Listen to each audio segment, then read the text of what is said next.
Louisville, home of the best scrapper, also home of the best rapper. Flow dapper, here's another chapter.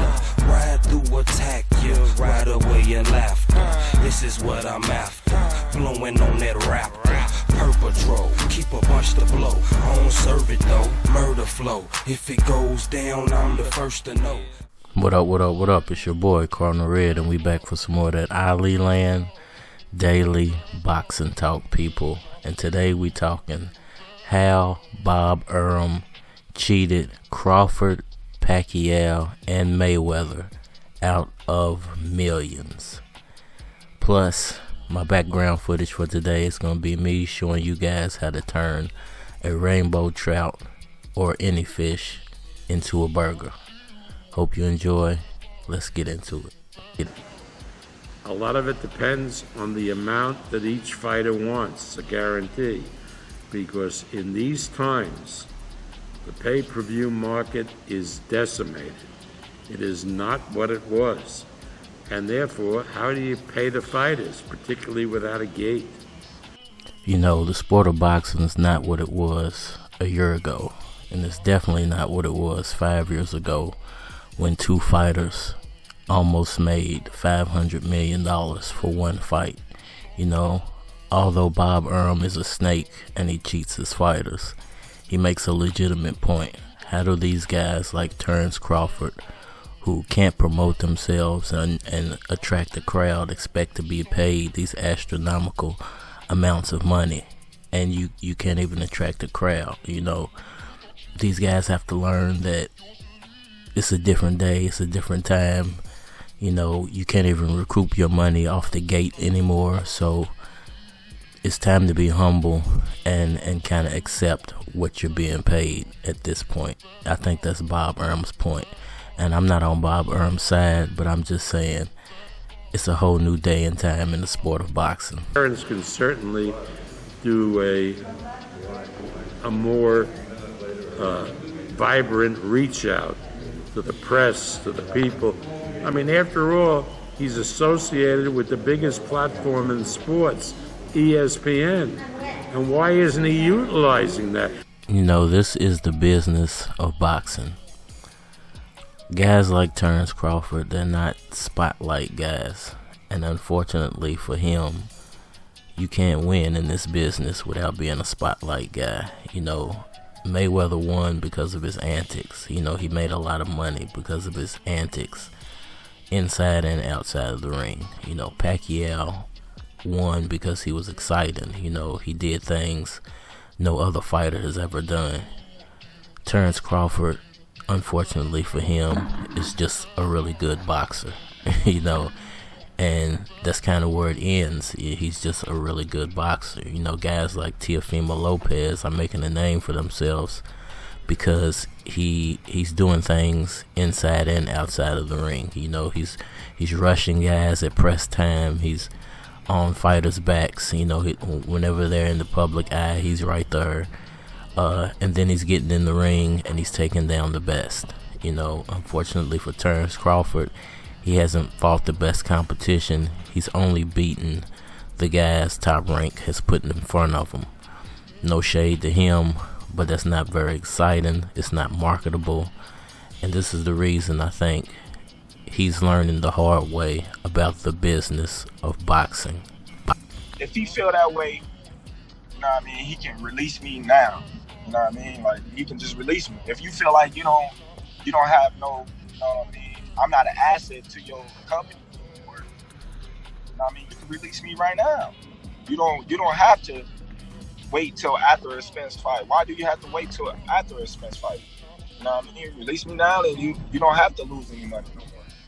You know, we hear all the time about celebrities and athletes signing really, really bad deals, you know, and kind of being stuck with their decision and the decision making of their team, or, you know, just the people around them in general.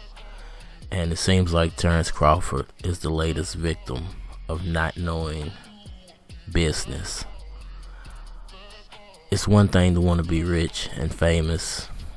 It's one thing to be a good athlete and and want to, provide for your family and highlight your talents. It's another thing to not know what you're getting yourself into. A lot of these guys, they sign these contracts and they don't even know what's in the contracts. Their lawyer's not telling them what's in the contracts. Their managers is not telling them what's in the contracts. They're just happy to be in the spotlight. And guys like that, they come and go all the time. They might be super talented. They might be, the best at what they do. But they don't last very long because the business eats them alive. And I think this is where Terence Crawford is headed. Where does he go from here? He really only has one option. You can't go fight for the zone. They don't really have any welterweights over there. PBC boxing is your only outlet at this point, And Bob Arum makes a legitimate point about the pay-per-views and ESPN having a big hand in what's going to happen with regards to pay-per-view over the next few years. But PBC has an upper hand on the welterweight division because they have all the welterweights. So any welterweight pay-per-views that are going to be made after all this stuff in crisis in the world, goes away finally, it's going to all be in PBC Boxing's hand when it comes to the welterweight division. Bob Arum has no more bargaining chips in the welterweight division. So I know Mayweather wants to sign Crawford, but he really brings nothing to the table for Terence Crawford except for saying I'm next to Floyd Mayweather. And we all saw what happened to Adrian Broner.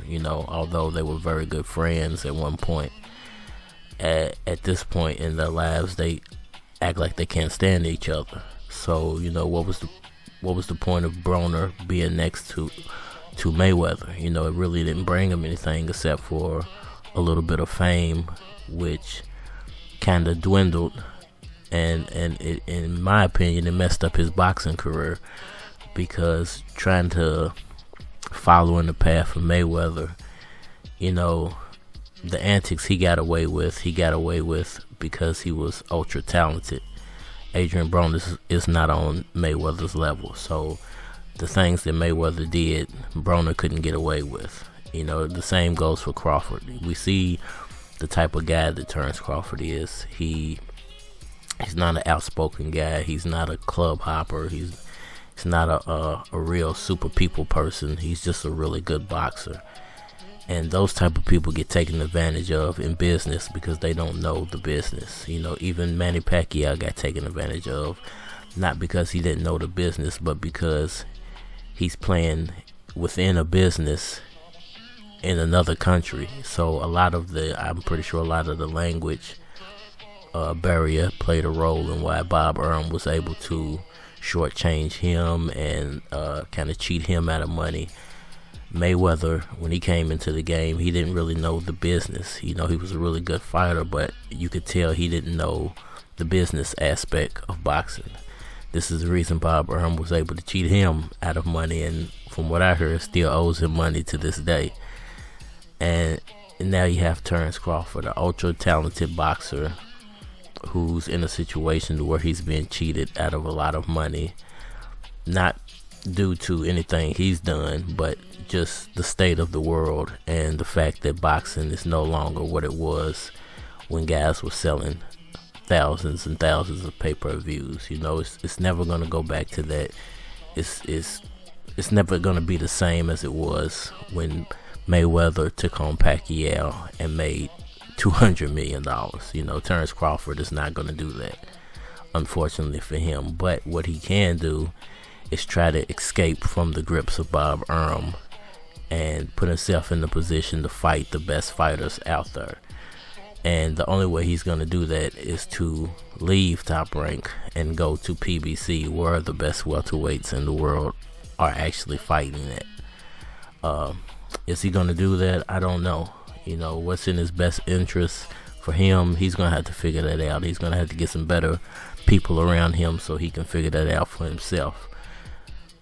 You know, I just feel like these boxers, they need to learn more about business and be good boxers, you know, at the same time, but really need to learn the business of boxing. I think Mayweather might be able to teach him a little something about the business of boxing, but really he just needs to learn more about the business of boxing. Let me know what y'all think down in the comment section below. If you enjoyed this content, please hit that like button for me. Please subscribe, tell a friend, tell your auntie, your uncle, your cousin, anybody you know about Ali Land Boxing Talk, man. Trying to grow this platform as big as we can get it, and with your help we can accomplish that, man. I appreciate y'all for watching.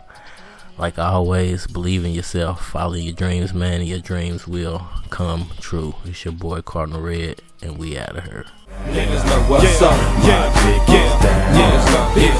I pull up with a throwback dime. She say she's 25, she at least 29. But man, them hips on her, lips on her, finna let it rip on her, flip on her, then dip on her. This is for them classy chicks, them undercover nasty chicks, them trashy chicks. Ain't scared to flash me quick. Oh, look at that ass, she thick.